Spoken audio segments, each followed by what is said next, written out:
सरिता अरोड़ा जी, नोएडा से।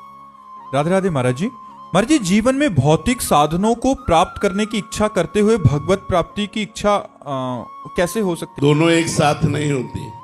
दो म्यान में दो तलवारें डाली जा सकती, लेकिन एक म्यान में दो तलवारें नहीं डाली जा सकती। प्रेम गलियति साकरिता में दो न समाए। जब तक भोग इच्छा रहेगी तो भगवत प्राप्ति की इच्छा हो ही नहीं सकती, और जब भगवत प्राप्ति की इच्छा होगी तो भोग इच्छा का नाश हो जाएगा। रमा विलास राम अनुरागी, तजत बमन जिम जन बड़भागी। वो बड़े बड़भागी जन भगवान के भक्त जन जब भगवान के मार्ग में चलते हैं भगवत प्राप्ति के लिए, तो लक्ष्मी का सारा विलास वैभव उनके लिए बमन के समान हो जाता है। उनको घृणा हो जाती है भोगों से, भोगों में प्रीति नहीं रहती, और जब तक भोगों में प्रीति रहती है तब तक भगवत प्राप्ति की इच्छा नहीं होती, क्योंकि भगवान के वचन है भोगेश्वर प्रसक्ता नाम तया प्रहत चेतसाम व्यवसायत्मिका बुद्धि समाधो न विधीयते। समाधो अर्थात परमात्म प्राप्ति।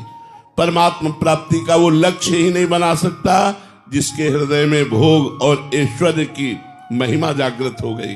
ये भोगूं, ये धन प्राप्त करूं, ये वैभव, वो भगवान की प्राप्ति नहीं। भगवान की प्राप्ति में समस्त भोग विलास नहीं खान पान ते भावे है, नहीं कोमल वसन सुहावे है। सब विषय लगे ते खारा है, हरि आशिक का मग न्यारा है। जो भगवान से आशिकी करता है, प्यार करता है, वो माया से नहीं करता, और जो माया से करता है वो भगवान से नहीं कर सकता। दो मार्ग हैं अलग अलग। एक माया का मार्ग है जिसमें भोग विलासिता, और एक परमात्मा का मार्ग है जो प्रेम, समस्त भोगों से वैराग्य, एकमात्र भगवान से अनुराग। महाराज जी, गृहस्थ आश्रम में तो ये भौतिक इच्छाएं तो रहती हैं कि खूब धन हो, मतलब अच्छे से परिवार का पोषण करें, तो उसके लिए भौतिक इच्छाएं जागृत हो जाते, ऐसे में वो भगवान पर समर्पित कर देना चाहिए। जोई जोई प्यारो करे सोई मोहि भावे।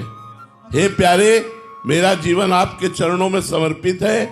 मेरे जीवन की, मेरे परिवार की समस्त आवश्यकताएं आप पूर्ण कीजिए या ना पूर्ण कीजिए।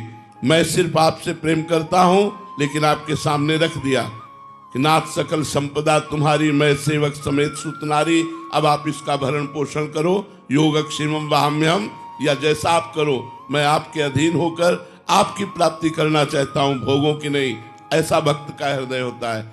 लेकिन जिनका हृदय ऐसा है कि मुझे भोग चाहिए, वो ये लक्ष्य नहीं बना सकते। बात भले बनावे कि मुझे भगवत प्राप्ति करनी हो, लक्ष्य ही नहीं बन सकता। और लक्ष्य बनेगा तो ये झूठी माया का नाटक नहीं रहेगा।